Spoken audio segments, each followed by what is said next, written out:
Assalamualaikum warahmatullahi wabarakatuh. Alhamdulillahirabbil alamin. Salatu wassalamu ala asyrafil anbiya'i wal mursalin sayyidina Muhammadin wa ala alihi wa ashabihi. Pada seluruh jamaah salat subuh rahimakumullah. Seperti biasa, mari kita awali pengajian ini dengan basmalah. Bismillahirrahmanirrahim. Qala al-muallif rahimahullahu ta'ala wa nafa'ana bihi bi ulumihi fid dharain amin ya rabbal alamin.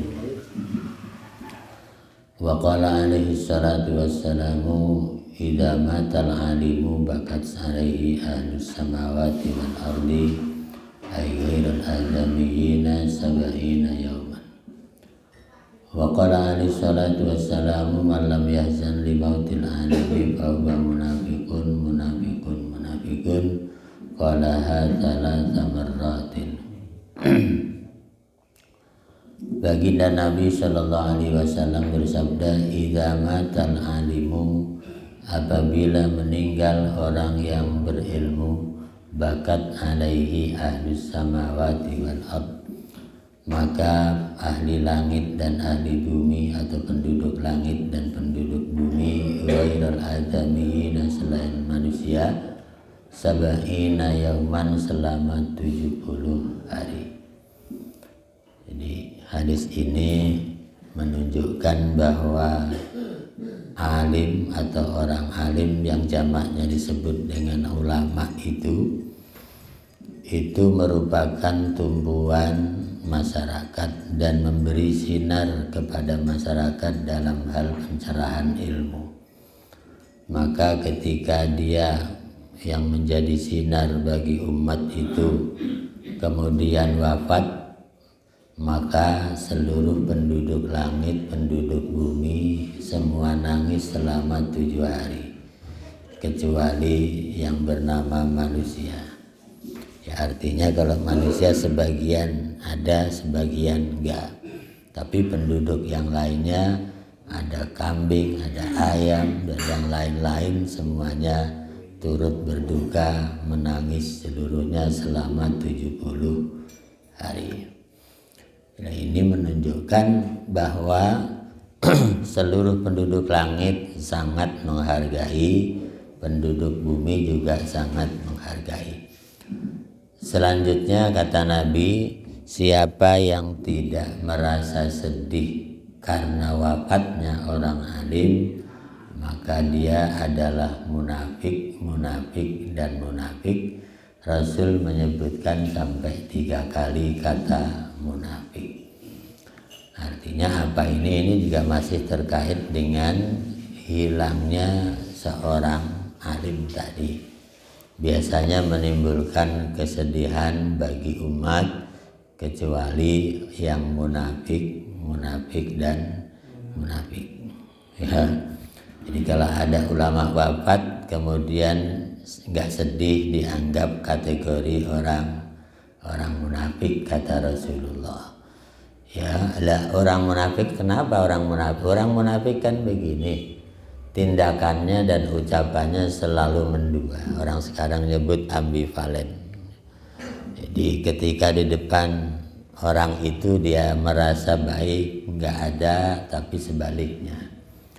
Dan itu juga yang zaman Rasul digolongkan golongan Abdullah bin Ubay, ya. Abdullah bin Ubay bin Salul, yaitu pimpinan besar orang-orang munafik. Jadi ketika Nabi wafat itu kan banyak orang-orang Mekah yang dulunya zaman Nabi pura-pura baik, tapi ketika Nabi wafat mereka semuanya pada tepuk tangan. Itu zaman Nabi, golongan Abdullah bin Ubay bin Salul, golongan orang-orang munafik. Makanya dalam Al-Quran itu orang munafik itu dapat azab lebih berat daripada orang kafir. Innal munafiqina fid darkil asfali minan nar.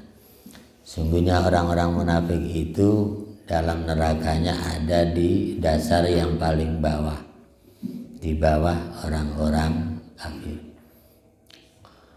Ya, kenapa demikian? Karena orang munafik itu ya dosanya tadinya nggak kelihatan, tadi nanti lama-lama kebongkar oleh Allah. Ya, kalau dia, ya kita lihat aja di Al-Quran, orang munafik itu kan kalau dia ibadah, kata Al-Quran, wa idza qamu ila sholati qamu kusala. Ya, kalau dia sholatnya malasan. Itu orang munafik di dalam Al-Quran. Ya, jadi gimana ya sholat malas-malasan itu? Ya, bahasanya sholat yuk, sholat nomor 2 ini nanti dulu. Ya, jadi orang munafik itu memang kalau bahasa Nabi dzul wajhaini, mempunyai 2 wajah. Dibilang muslim nggak pernah ke masjid, dibilang kafir nggak pernah ke gereja, nggak pernah ke pura dan seterusnya. Jadi ya nggak ke sana nggak ke sini. Ya, kalau ketemu orang Islam tampilannya kayak muslim, ketemu orang non muslim tampilannya kayak non muslim. Itu dzul wajhain kata Nabi. Mempunyai 2 wajah, tetapi itu bukan tujuannya. Tujuannya adalah untuk merusak.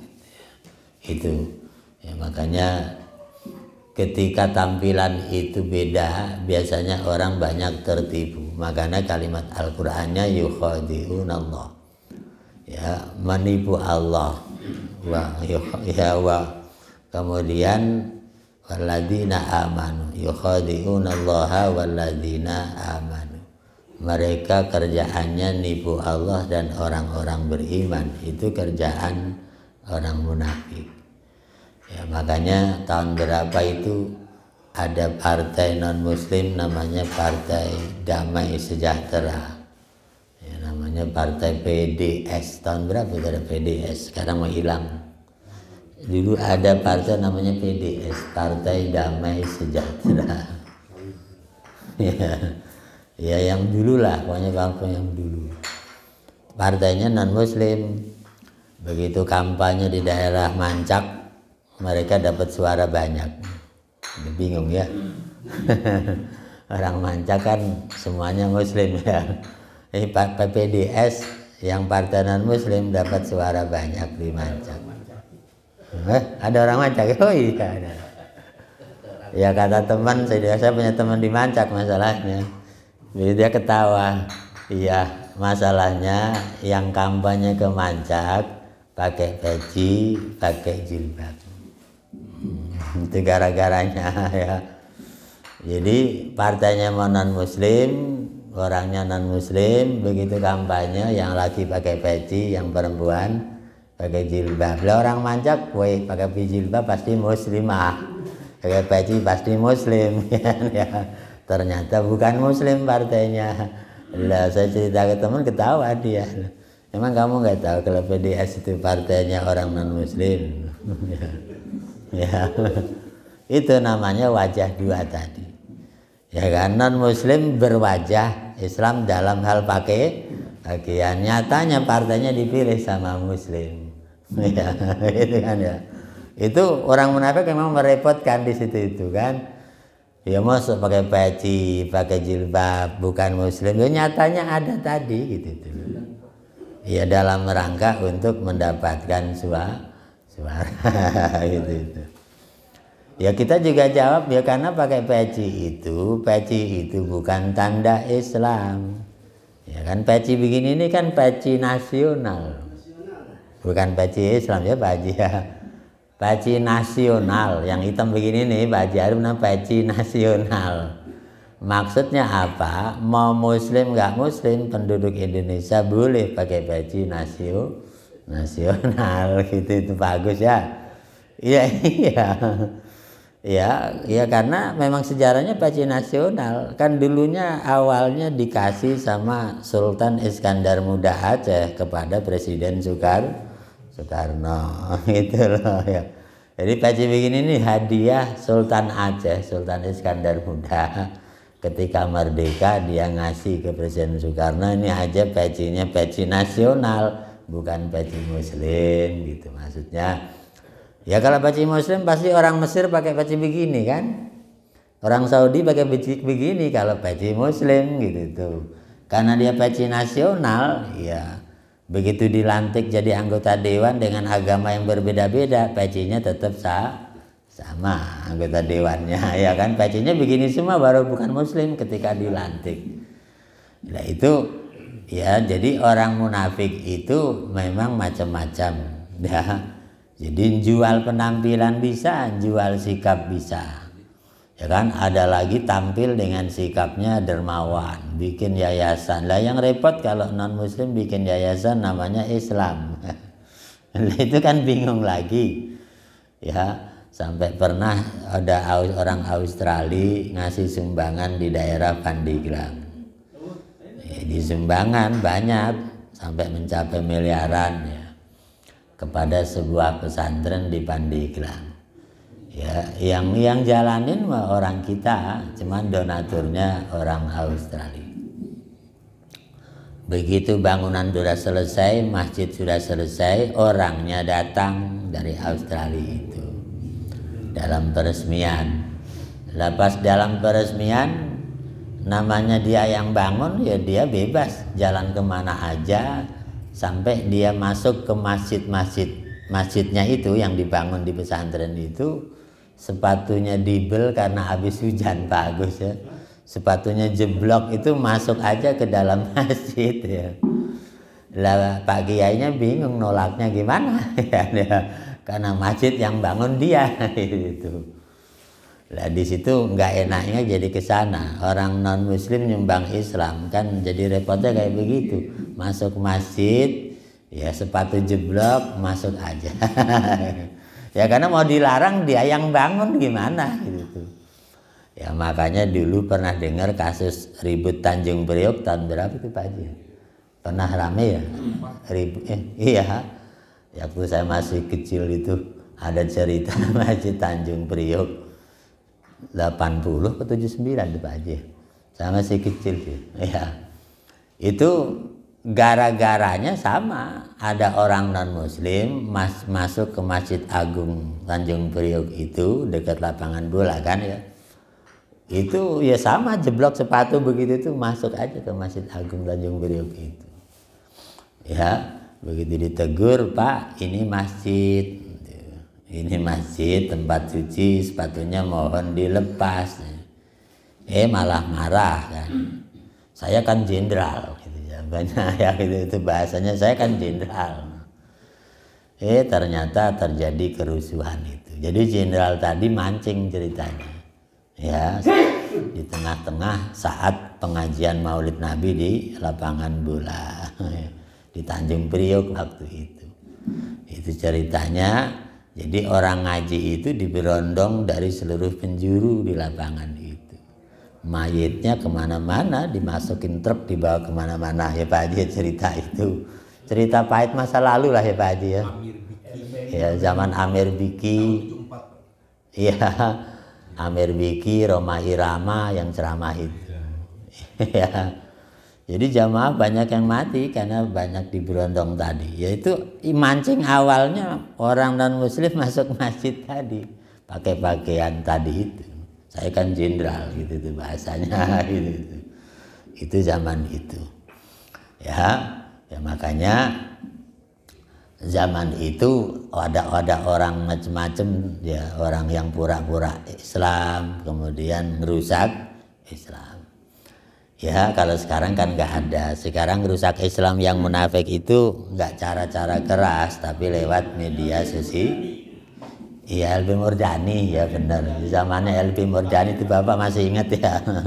Zaman Menteri Pertahanannya LB Murdani.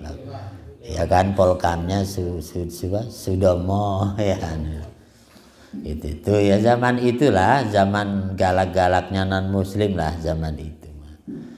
Ya, lah itu pernah sejarah kelam di Republik ini. Ya mudah-mudahan tidak terulang lagi ya Pak Haji ya. Jangan terulang lagi lah. Ya berlebihan, kalau orang beragama bebas kenapa harus begitu, biasa-biasa aja kan ya. Suka monggo, nggak suka monggo. Senang Islam silahkan, nggak senang juga silahkan, tapi tidak boleh terjadi pemberondongan kayak begitu ya. Itu sejarah kelam lah. Ya, makanya benar kata Imam Hambali itu orang berpolitik bagi Islam itu hukumnya wajib. Ya, kalau Imam Hambali mengatakan belajar politik wajib, berpolitik wajib, walaupun para ahli tasawuf tidak mewajibkan. Ya.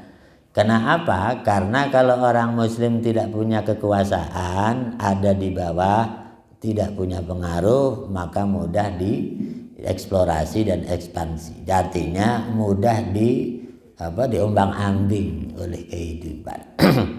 Makanya kalau orang Muslimnya berpolitik, maka dia akan memegang kekuasaan sehingga tidak terjadi seperti itu.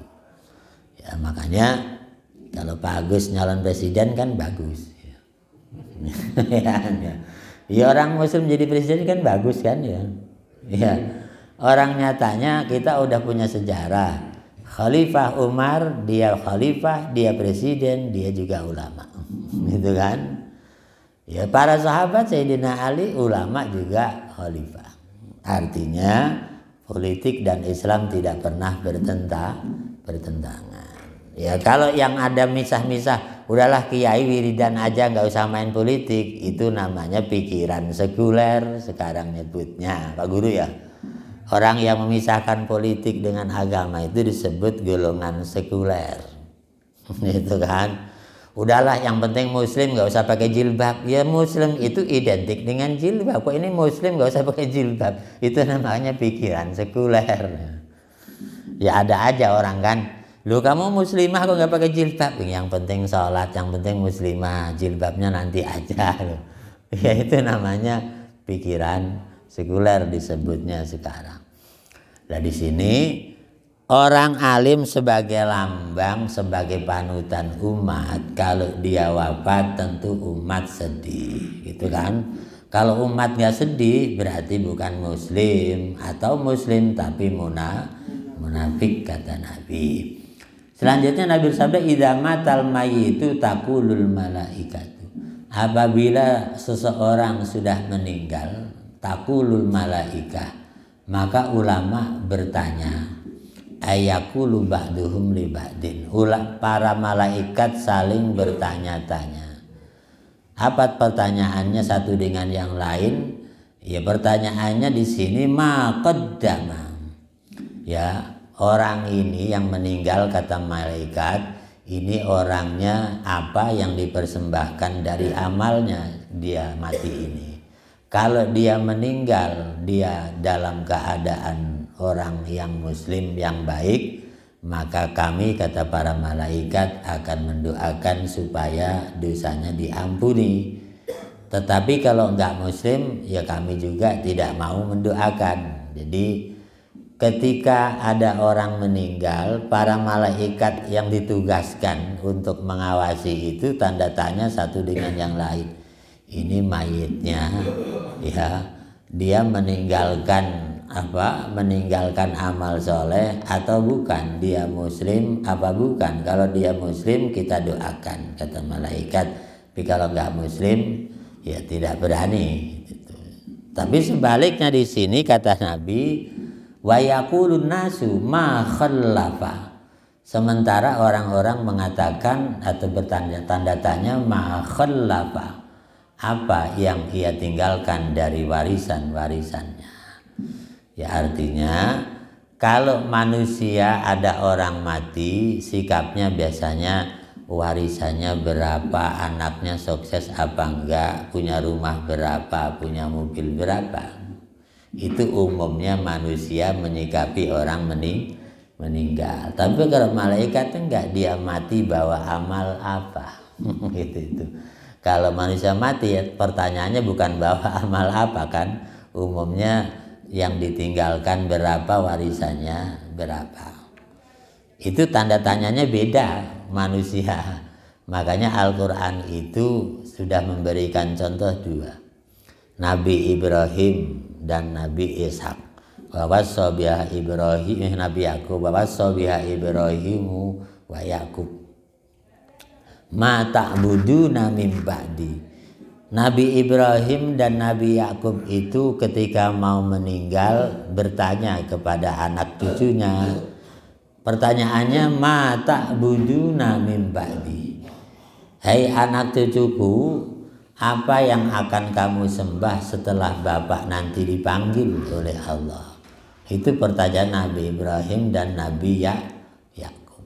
Ya, dan ini dua keluarga yang sama hebatnya. Nabi Ibrahim kan melahirkan dua nabi dari dua istri. Siti Hajar melahirkan Ismail, Siti Sarah melahirkan Nabi Ishak.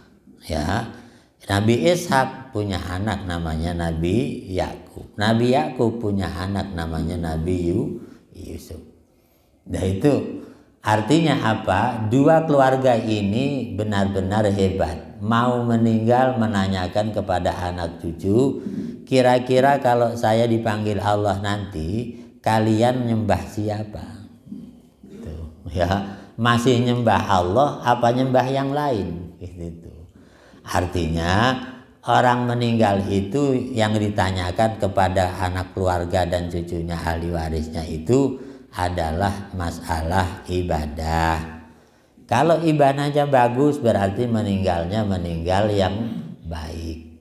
Karena dia mempersembahkan anak cucu yang bisa mengirimkan pahala kepada orang tua. Itu maksudnya. Ya, lah di sini kadang-kadang kalau manusia kan nggak kebalik tadi. Ya kalau dia meninggal anak cucunya kira-kira makan apa lah itu. Lah itu nggak baik malah.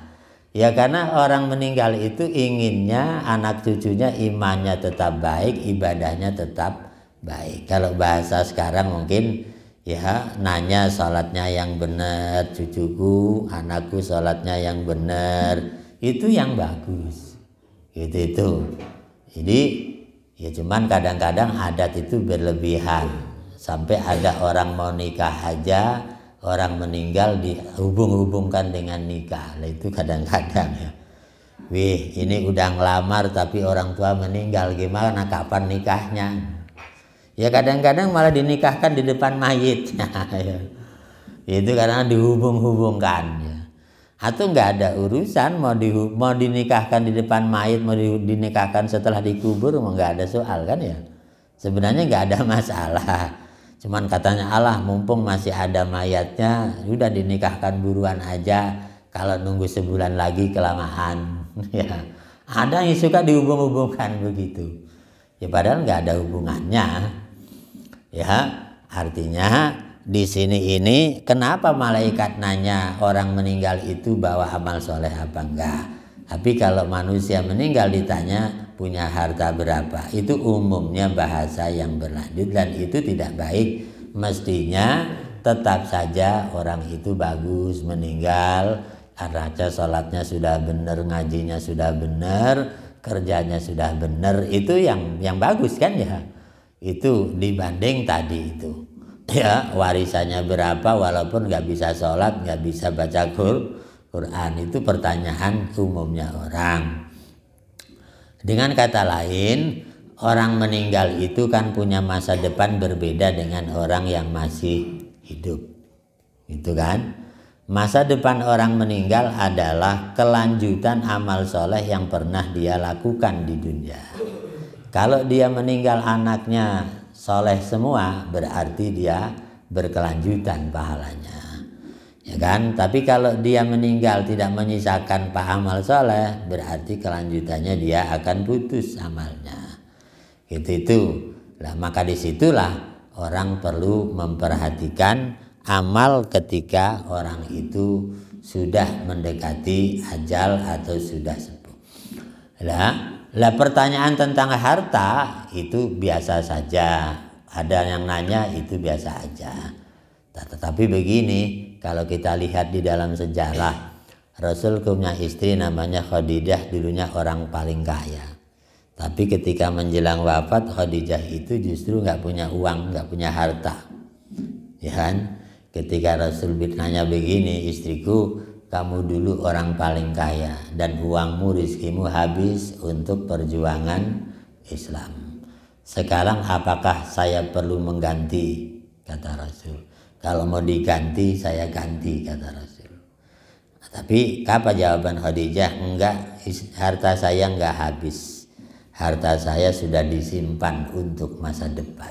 Itu jawaban istrinya. Karena harta saya untuk perjuangan Islam. Harta saya enggak habis, sudah disimpan untuk masa depan. Itu. Saya meninggal hanya butuh kain kafan, dan uang untuk kain kafan masih ada, kata Siti Khadijah. Itu loh, artinya apa? Orang meninggal itu kalau sudah punya amal banyak kayak Khadijah, kekayaan habis, bangun masjid, bangun pesantren, bangun musola, itu bukan hilang, udah disimpan, bahasanya kata Khadijah, udah disimpan ke depan gitu. Itu kecuali kalau meninggal uangnya habis, nggak punya apa-apa tadi, nggak punya jariah apa-apa lah, itu baru iya. Tapi Khadijah kan enggak, habis untuk perjuangan Islam.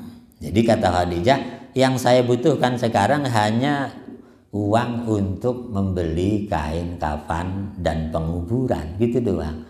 Lah uang kain kafan sama penguburan paling 2,5 juta ya. Ayo 2,5 juta lah. Ya. Itu. Makanya nyatanya kalau bahasa Nabi, ketika orang meninggal kan yang dibutuhkan bukan itu. Ya begitu diiring ke kubur kan bahasa Nabi, yatsba'ul mayyit salasatun. Yang akan ngiring mayit ke kubur itu ada 3. Ahluhu, yang pertama keluarga saudaranya. Yang kedua wa maluhu, juga ngiring ke kuburan, hartanya ngiring ke kuburan. Mobilnya ngiring ke kuburan, motornya ngiring ke kuburan. Mungkin. Tetapi yang ketiga adalah amaluhu, amalnya juga ikut ke kubur. Cuman ketika sudah dikubur, yang 2 pulang, yang 1 nemani. Yaitu amalnya doang yang ikut nemani di kuburan, sementara keluarganya, istrinya, anaknya nggak nemeni di kuburan, pulang lagi. Kata Nabi. Begitu juga harta yang nganter tadi, ya, itu juga dibawa pulang lagi. Yang nemenin justru amalnya di alam barzah itu. Jadi masa depannya masa depan amal itu, bukan masa depan harta dan bukan masa depan yang nganter tadi. Itu selain amal. Nah, itu makanya kemarin sudah dijelaskan, amal itu tidak mesti masjid musola kan. Bangun jalan karena Allah juga jariyah, bangun sumur untuk bersama juga namanya jariyah. Banyak sekali lah ya, membuat madrasah supaya orang pada beriman, itu juga sama. Ya cuman gitu, kalau ada madrasah ditutup gara-gara uangnya hasil korupsi, itu yang menyedihkan.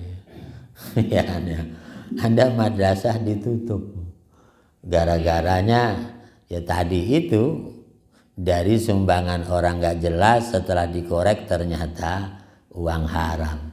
Lah gimana madrasahnya?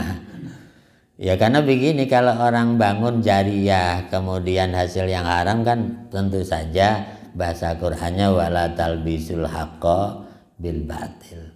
Tidak boleh yang hak dicampur aduk dengan yang batil. Amal soleh bagus, tapi kalau hasilnya nggak halal, itu namanya campur aduk. Kalau bahasa Imam Hambali, ya tidak mungkin orang bisa mencuci pakaian dengan air najis jadi suci, ya kan? Airnya najis nyuci baju, ya mau dicuci sehari ya najis terus, tidak akan berubah. Itu namanya mencampur aduk yang haram dengan yang halal, yang hak dengan yang batil. Nah disinilah perlu orang mikirkan masa depan ketika orang itu sudah dipanggil oleh Allah, dalam arti masa depan alam barzah sampai alam akhirat. Itu ya, makanya Nabi menyebutkan kayak begini, tujuannya apa sih? Supaya orang mukmin itu selalu siap amal untuk masa depannya, kecil ataupun besar. Loh, yang menarik kan Nabi pernah bilang kepada sahabat Bilal, mut miskinan, ya kan, Jadi hiduplah dalam keadaan miskin kamu ya Bilal, dan matilah dalam keadaan miskin dalam konteks harta. Nabi pernah bilang kepada sahabat Bilal tukang azan itu, Bilal, kamu pilihannya hiduplah jadi orang miskin, mati juga jadi orang miskin. Maksud Nabi ngasih support ibadah itu jangan bergeser supaya tetap istiqomah. Karena Bilal itu kan sahabat Nabi tukang azan. Ya, azan itu amal yang paling mulia karena manggil-manggil orang sholat. Lah, namanya tukang azan kayak Bilal, 5 waktu full dia yang azan. Kalau dia kerja, nantinya azannya ketinggalan, gitu tuh maksudnya. Ya kan, nantinya profesi azannya ditinggal. Akhirnya pengen kaya jadi malah nggak jadi muadzin, gitu tuh. Sedangkan Bilal muadzin yang paling bagus suaranya, maksud Nabi. Ya, makanya satu di antara orang yang masuk surga paling awal adalah muadzin seumur hidup ikhlas karena Allah. Ya, karena kalau Bilal ninggalin profesi azan, otomatis dia tidak miskin, mungkin jadi kaya tapi nggak azan, gitu kan ya. Intinya suruh istiqomah jadi muadzin, maksud Nabi mah nggak usah mikirin macam-macam gitu itu. Dalam kondisi nggak punya apa-apa, dan yang penting makan minum yang pokok-pokok beres kan gitu itu karena ada yang kaya yang memikirkan masjidnya seperti Utsman, Abdurrahman bin Auf, itu orang kaya yang memikirkan kesejahteraan masjidnya. Maka Bilal nggak usah ikut-ikutan kayak Sayyidina Utsman ikut bisnis lalu nggak azan, jangan.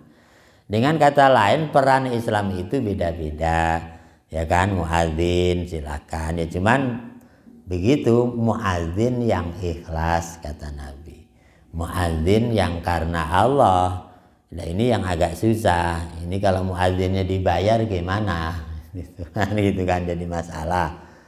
Ya kalau azannya dibayar kira-kira masuk nggak kategori yang tadi gitu. Ya gitu. Ya karena kalau kita cerita masalah orang Saudi itu tetap kok Imam Masjidil Haram itu digaji loh, bagus. Imam Masjidil Haram itu digaji sama Arab Saudi. Ya kan, kalau dihitung di negara kita gajinya Imam Masjidil Haram itu 100 juta sebulan. Itu kalau diukur, tapi kalau diukur Saudi ya kecil sih banyak. 100 juta sebulan itu kalau di Indonesia gede, tapi kalau di Saudi ya biasa-biasa aja. Karena orang kerja kita yang di sana itu kalau supervisor itu baru gajinya 100 juta ke atas. Ya kan, tapi paling rendah kan masih sekisaran 60 juta. Seperti lulusan-lulusan SMA itu yang kerja ke sana kan rata-rata 70-60 juta. Tapi Imam Masjidil Haram 100 juta. Jadi standarnya sebenarnya nggak tinggi kalau di Saudi ya, kalau untuk ukuran sana. Ya kalau pekerja SMA 70 gaji imam 100 ya, cuman di atas SMA sedikit kan ya. Maksudnya bukan besar kalau di Saudi. Ya, tapi soal ikhlas sebenarnya bukan soal digaji atau tidak digaji, tapi ada di hati masing-masing. Walaupun dia digaji, kalau hatinya ikhlas ya tetap ikhlas gitu kan. Cuman kan kadang-kadang keganggu keikhlasannya. Itu. Makanya di ujung bab tentang masalah ingat mati itu bagian dari amal yang afdol, itu memang iya. Karena kalau orang ingat mati biasanya orang itu beramal dengan giat. Itu bahkan kalau bisa ingat matinya, jangan-jangan dalam waktu dekat akhirnya lebih serius dalam ibadah. Ya, tapi ketika orang itu lagi kerja, orang malah dilarang ingat mati sebenarnya. Ya kan ya. Ya kan bahasa Nabi kayak begitu kan. Ya, i'mal lidunyaka ka'annaka ta'isu abada wa'mal li akhiratika ka'annaka tamutu qadan. Itu. Ya, berbuatlah, beramallah, bekerjalah untuk duniamu seolah-olah hidup selamanya. Itu Nabi yang bilang. Ya, tetapi beramallah untuk akhiratmu seolah-olah besok mati. Gitu kan. Maksudnya apa? Ketika orang lagi kerja nyari duniawi, ya di situ semangatnya semangat seolah hidup selamanya. Tapi kalau orang lagi sholat ibadah mengejar ukhrawi, seolah-olah besok mati gitu. Artinya kalau lagi sholat ingat mati pasti khusyuknya luar biasa, itu yang dimaksud. Ya, kalau dia lagi kerja ingat hidup seolah selamanya pasti semangat gitu doang. Maksud Nabi dunia dan akhirat harus imbang, maksud Nabi. Ya kan, kalau kerja semangat, kalau ibadah yang khusyuk. Itu maksudnya. Jangan dibalik, lagi kerja ingat mati, ya lemes malah. Ya kan? Kalau lagi sholat ingat hidup selamanya, ya malah nggak khusyuk. Itu. Jadi ketika orang lagi ngejar akhirat seolah besok mati, ketika lagi ngejar dunia seolah hidup selamanya, sehingga semangatnya ada di sana. Imbang dunia akhirat, fid dunya hasanah wa fil akhirati hasanah. Itu maksudnya. Ya, karena akhirat bahagia ditentukan dari dunia. Kalau di dunianya dia siap-siap, maka di akhirat juga bahagia. Tapi kalau nggak siap-siap, ya tentu tidak. Gitu doang kan. Sama juga hidup di dunia. Kalau dari muda dia siap-siap dengan segala perjuangannya, maka tua tinggal bahagia. Jadi bahasanya kayak bahasa itu. Ini di ujung bab tentang keutamaan mengingat mati. Sampai orang Arab punya syair begini, sahisamir wala tazal zakiral maut wal fanisjanuhu dalalun mubin. Ya, wahai sahabatku, kamu harus selalu ingat mati karena lupa mati adalah sesat yang nyata. Itu makanya kalau orang ingat mati amalnya pasti bagus, ibadahnya pasti bagus. Itu yang dimaksud. Bukan ingat mati yang kayak kemarin. Ingat mati karena tahassur, itu nggak boleh. Lah, karena dia menderita baru ingat mati. Daripada hidup susah mendingan mati. Bukan itu yang dimaksud. Yang dimaksud ingat mati adalah persiapan pahala sebanyak-banyaknya untuk menghadapi kematian. Sampai Nabi bilang al-kayyisu man dana nafsahu wa amila lima ba'dal maut. Orang yang cerdas adalah orang yang hidupnya tawadhu, mampu menaklukkan hawa nafsunya, tetapi dia giat beramal untuk persiapan setelah mati. Itulah orang yang cerdas menurut Rasulullah. Itu. Makanya kalau kita mau bermatematika beginilah, ya, perjalanan dunia itu singkat, paling panjang 100 tahun lah pada umumnya. Ya, sedangkan akhirat kan panjang sekali. Orang di alam barzah atau di alam kubur aja kira-kira waktunya berapa kan tidak tahu. Di alam kubur sampai kiamat itu masih berapa ratus tahun atau berapa ribu tahun kita tidak tahu. Itu matematikanya. Lah, kalau di dunia aja yang 100 tahun orang berjuang mati-matian, nabung sebanyak-banyaknya, semuanya dijaminkan ke asuransi, itu kan ketakutan namanya untuk masa depan. Lah, masa nggak ada asuransi akhirat yang lebih panjang? Gitu kan? Menjaminkan akhirat itu penting. Yaitu bagaimana menjaminkan asuransi akhirat untuk kita sebelum meninggal punya tabungan sebanyak-banyaknya. Yaitu asuransi akhirat. Anaknya pada soleh semua, kalau bisa hafal Quran semua, kalau bisa jadi orang yang baik-baik semua, itu namanya investasi ke depan.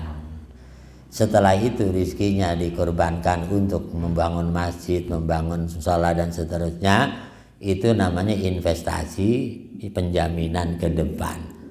Ya, lah kalau di situ bisa bersambung bagus kan? Artinya ngajarin anak baca Quran, nanti ngajarin cucunya lagi nyambung aja Al-Quran lagi, terus ke generasinya diajarin terus.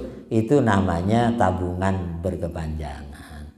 Cuman pertanyaannya banyak orang yang diajarin Quran sama bapaknya bagus, begitu udah bapaknya meninggal nggak mau ngajarin anaknya. karena sibuk ya. Akhirnya cucunya nggak bisa ngaji, itu banyak. Ya karena tadi sejarah manusia berbeda-beda. Nah di sini orang yang cerdas begitu, giat beramal untuk persiapan setelah meninggal dunia. Ya, kalau persiapan ke sana ya banyak amalan kan, amalannya banyak. Ya kalau kata Nabi, kalau setelah mati ingin jasadnya tetap utuh sampai kiamat, diantaranya yaitu hafal Quran dan diamalkan. Kalau enggak minimal baca tabarok setiap malam. Ya kan?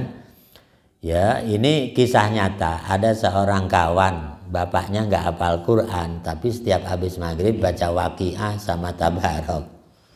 Rutin sampai akhir hayat. Begitu udah meninggal sekian tahun, ada pelebaran jalan, kuburannya digusur. Ya, begitu digusur, dibongkar sama dia, keluarga, masih utuh jasadnya. Ada yang nanya, emang bapak ente hafal Quran? Enggak, saya tahu persis abah saya enggak hafal Quran. Cuman yang saya tahu rutin tiap malam habis maghrib baca tabarok dengan waqiah, kata anaknya. Gitu. Jadi Nabi bersabda begitu ternyata memang iya gitu. Karena orang yang meninggal ya dengan baca tabarok tiap malam itu, seluruh makhluk yang ada di bumi tidak berani berdekat dengan dekat-dekat dengan dia. Ya, cacing nggak berani dekat, rayap nggak berani dekat, pokoknya makhluk di bumi tidak ada yang berani dekat.